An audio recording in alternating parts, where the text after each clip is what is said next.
Assalomu alaykum. Bugun ajoyib bir tenglamani ishlaymiz. Demak, 4 ta noma'lum tenglama sistema. O'shanda A, B, C, D larni topishimiz kerak. Buni nima qilamiz birinchi o'rinda?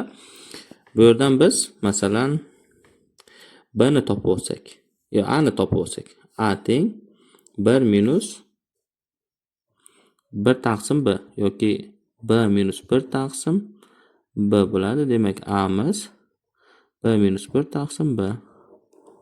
A ni B ga bog'lab oldik. Endi bu yerdan C ni topib olsak, C ni topsak nima bo'ladi? 4 minus B 1 taqsimdan bo'ladi. 4 minus B bo'ladi. Demak, C ni ham topib oldik. Demak, bu yerdan nima qilamiz? Bu yerdan endi C topildi. D ni topib olsak bu yerdan. D ni topib olsak, D teng 4A minus 1 taqsim A. Demak, A ni joyiga buni olib borib qo'ysak, D miz teng bo'lar ekan.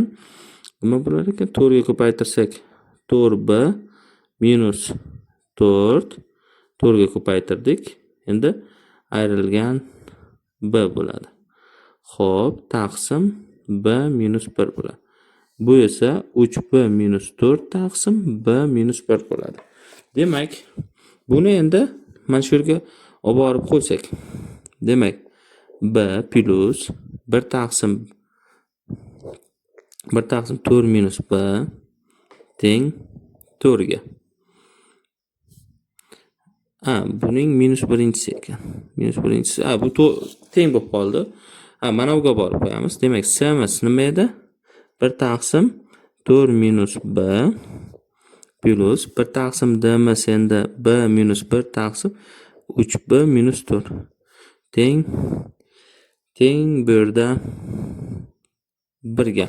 Demak, shu yerdan umuman hech topsak 3B minus 4 plus demak 4B minus 4 minus B kvadrat plus B. Demak, buni anaqa qilib oldik. Bu yoqdan esa bu 12B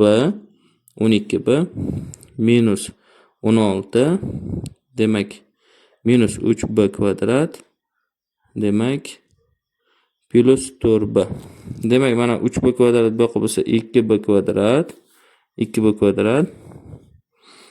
Xo'p, 4B bilan 4B ketadi. Demak, minus 4B yana minus 8B.